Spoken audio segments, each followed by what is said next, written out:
Recomienda hacer biopsia para detectar si un tumor de garganta, boca, si es maligno o benigno. Bueno, mira, te voy a responder de una manera muy clara, muy directa, porque esto es clave comprenderlo de una manera bien clara y profunda.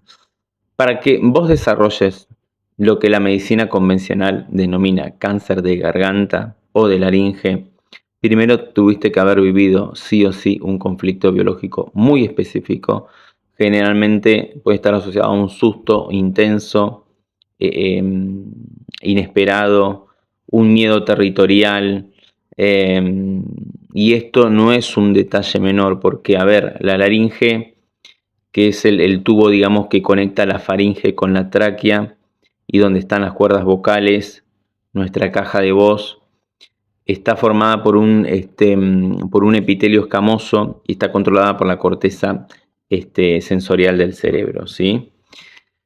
Eso significa que responde directamente a lo que vivís y a cómo estás interpretando una situación de peligro, de amenaza, de miedo en el territorio, de susto. Entonces, cuando ese susto o ese miedo aparece, el cerebro va a tener que activar un programa de emergencia para adaptarte a esa situación. Entonces entras en una fase activa, en una fase de estrés, de supervivencia. Va a haber una ulceración de todo ese tejido, va a haber pérdida de celular, ¿sí? Con el sentido biológico de poder ensanchar, de aumentar esa vía aérea para permitir que entre más aire, más oxígeno, o sea, para ayudarte a reaccionar mejor frente a ese peligro, frente a esa amenaza que estás percibiendo. Y cuando ese conflicto se resuelve, recién ahí el cuerpo entra en una fase de reparación, ¿sí? Y tiene que empezar a reconstituir todo el tejido.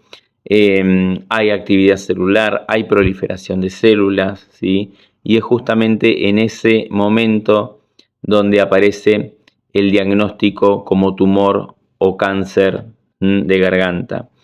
Pero desde esta mirada no es otra cosa que un proceso de reparación.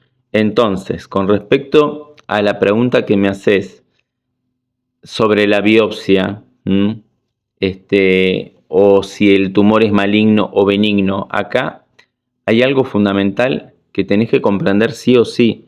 No existen tumores malos ni tumores buenos en términos biológicos, porque eso es una clasificación de la medicina convencional que está basada en la velocidad o el comportamiento del crecimiento celular.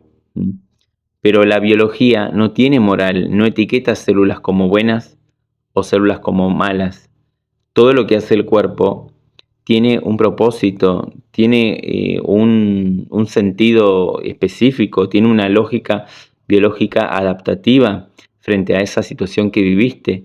Y cuando a una persona le dicen, tu tumor es maligno, la persona cree que tiene algo malo, ¿sí? Y muchas veces eso genera más miedo todavía, ¿sí?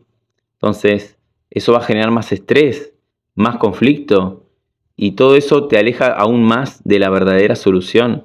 Entonces, la pregunta importante no es si hacer o no la biopsia, ni si el tumor es maligno o benigno. La verdadera pregunta que te va a acercar más a una solución y que te va a responsabilizar de tu vida es preguntarte qué viví antes de que aparezcan los síntomas, qué situación me generó un susto o un miedo en el territorio, a qué me estoy adaptando biológicamente, en qué situación estoy, con qué persona tuve algún conflicto, porque mientras no identifiques y resuelvas ese conflicto, podés hacer todos los estudios que vos quieras, gastar tiempo, gastar dinero, pero vas a estar cada vez más alejado de la solución, atacando el efecto y no la causa, no el origen, no la raíz, y el cuerpo va a seguir en el mismo programa.